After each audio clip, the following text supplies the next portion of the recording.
আসসালামু আলাইকুম। আপনারা যারা ওয়ার্ডপ্রেস নিয়ে কাজ করেন তারা মূলত অনেক সময় হয়তো কিছু সমস্যা ফেস করেন, সেটা হচ্ছে অর্ডার ম্যানেজমেন্ট করা।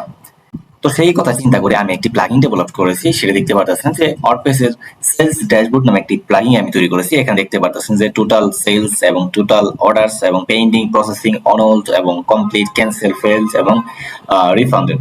তো এখানে দেখতে পারতেছেন রিসেন্ট যে অর্ডারগুলো আছে এখান থেকে কিন্তু আপনি অর্ডারগুলো দেখতে পারতেছেন, এবং যদি এখানে ইনভয়েসে আপনি ক্লিক করেন তাহলে কিন্তু ইনভয়েসটা এখান থেকে প্রিন্ট করতে পারতেছেন। খুবই সুন্দরভাবে এটা ইনভয়েসটা করা হয়েছে, এবং এখান থেকে চাইলে আপনি পিডিএফটাও এখান থেকে ডাউনলোড করতে পারতেছেন, এবং একই সাথে এক্সেল থেকে আপনি এগুলো রিপোর্টগুলো ডাউনলোড করতে পারতেছেন, এবং হচ্ছে যে ফর্ম টু এখান থেকে আপনি ফিল্টার করতে পারতেছেন। এবং এখানে যদি আমি দেখাই অর্ডারগুলো, এবং অর্ডারগুলো এখান থেকে আপনি ম্যানেজমেন্ট করতে পারতেছেন। এই যে এখান থেকে স্ট্যাটাসগুলো চেঞ্জ করতে পারতেছেন, ট্র্যাশ নিয়ে আপনি একদম ট্র্যাশে নিয়ে ডিলিট করে দিতে পারতেছেন, এবং চাইলে এখানে ইনেবল কুরিয়ার, মানে আপনি চাইলে আপনার কোনো ফিজিক্যাল প্রোডাক্ট থাকে সেই ক্ষেত্রে আপনি কুরিয়ার ইনেবল করে সেখানে এক ক্লিকে ট্রান্সফার করতে পারবেন। তো সেটা করার জন্য এই কুরিয়ার সেটিং এ গিয়ে আপনাকে যেটা করতে হবে, কুরিয়ার যে এপিআই গুলো আছে সেগুলো এখানে বসায় দিলে আপনার সাথে এটার সাথে কানেক্ট হয়ে যাবে আর কি, আপনার কুরিয়ারের সাথে কানেক্ট হয়ে যাবে।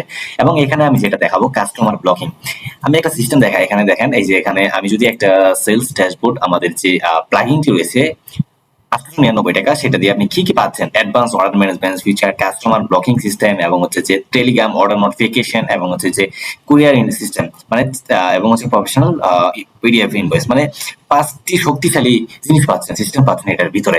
তো এখন আমি দেখাই একটু অর্ডার করে, এখান থেকে যদি আমি অর্ডার করি আর আপনি যদি অর্ডার করেন ইনস্ট্যান্ট এটা ডাউনলোড লিঙ্ক পেয়ে যাবেন। অর্ডার করার সাথে সাথে যেখান থেকে যদি আমি ইনফরমেশন বসাই, যেখানে আমার যে নাম্বারটি আছে নাম্বারটি আমি ইউজ করলাম, এবং এখানে দিব কি রাকিব দিলাম, দেন আমি এখান থেকে অর্ডারটা প্লেস করতে চাই, তার অর্ডারটা প্লেস হয়ে যাবে। তো আমি অর্ডারটা প্লেস করবো না, আমি কি করব, এই নাম্বারটা আমি এখানে বসায় দেবো যে আমি কাস্টমারকে আমি চাইতেছি ব্লক করার জন্য, মোবাইল ফোনের নাম্বারের মাধ্যমে 1 ঘন্টার জন্য আমি তাকে ব্লক করতে চাইতেছি। তো আমি হচ্ছে যে এখান থেকে রিজনটা লিখে দেবো কিসের জন্য। আমি লিখে দিলাম যে আপনি লোক ভালো না, এরকম দেখাইলাম, মানে সাপোজ আপনি লোক ভালো না, এটা দিয়ে দিলাম। সরি, এখান থেকে কপি করে দেন এই জায়গায় রিজনের জায়গায় দিয়ে দিলাম। দেন আমি কি করলাম, অ্যাড ব্লক রুলে ক্লিক করলাম। তাহলে কি হবে, এটা ব্লক হয়ে যাবে। এই যে এখান থেকে নিচের দিকে গেলে দেখতে পারবেন যে এই কাস্টমার বা এই নাম্বারটি আমি কিন্তু ব্লক করে দিয়েছি এবং নোট করে দিয়েছি আপনি লুক ভালো না, এবং স্ট্যাটাস কি আছে, অ্যাক্টিভ আছে। তো এবং হচ্ছে যে 1 ঘন্টার জন্য আমি এটাকে ইয়া করছি, ডিসেবল করে 1 ঘন্টার জন্য তাকে মূলত আমি ব্লক করে দিয়েছি। তো এখন যেটা করবো, আমি অর্ডারটা প্লেস করবো, তার আগে আমি এখান থেকে রিফ্রেশ করে নিই একবার, দেন অর্ডারটা প্লেস করি আমার এই নাম্বারটা দিয়ে আমি অর্ডারটা প্লেস করি। তাহলে দেখেন আমাকে কি দেখায়, এই অর্ডার কনফার্ম ক্লিক করলাম, এই দেখেন অর্ডার ব্লকড, আপনি লোক ভালো না, এইটা দেখাইছে। কিসের জন্য দেখাইছে, যে এই যে এখানে আমি কিন্তু সেভ করে দিছি এবং এখানে কিন্তু আমি ব্লকিং সিস্টেমটা অন করে দিছি, যার কারণে দেখাইছে। এখন যদি আমি এখান থেকে এটা ডিলিট করে দেই, দেন এখান থেকে যদি এখন আমি একই নাম এখানে ক্লিক করি, তাহলে দেখবেন অর্ডারটা কিন্তু চলে যাবে। এই দেখেন চলে আসছে।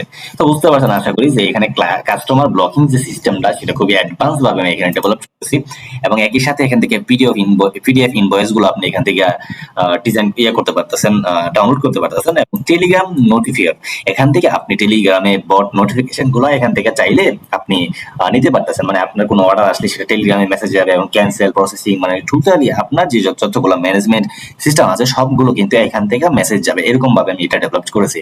কারণ সাপোজ আমি যদি এই প্লাগইনটি ওভারভিউটা দেখাইলাম, এখন আমি একটা নিউ সাইটে অ্যাড করে দেখাই আপনাদেরকে। আমার হচ্ছে যে এই সাইটটিতে আমি এটা দেখাবো, যার জন্য আমি এখান থেকে প্লাগইনটি সাপোজ পারচেজ করলাম। পারচেজ করার পর আপনার বিকাশ বা অন্যান্য পেমেন্ট গেটওয়ের মাধ্যমে পারচেজ করতে পারেন। তো আমি পারচেজ করলাম, করার পর হচ্ছে যে আমি এটা এখানে এই ওয়েবসাইটে ঢুকলাম,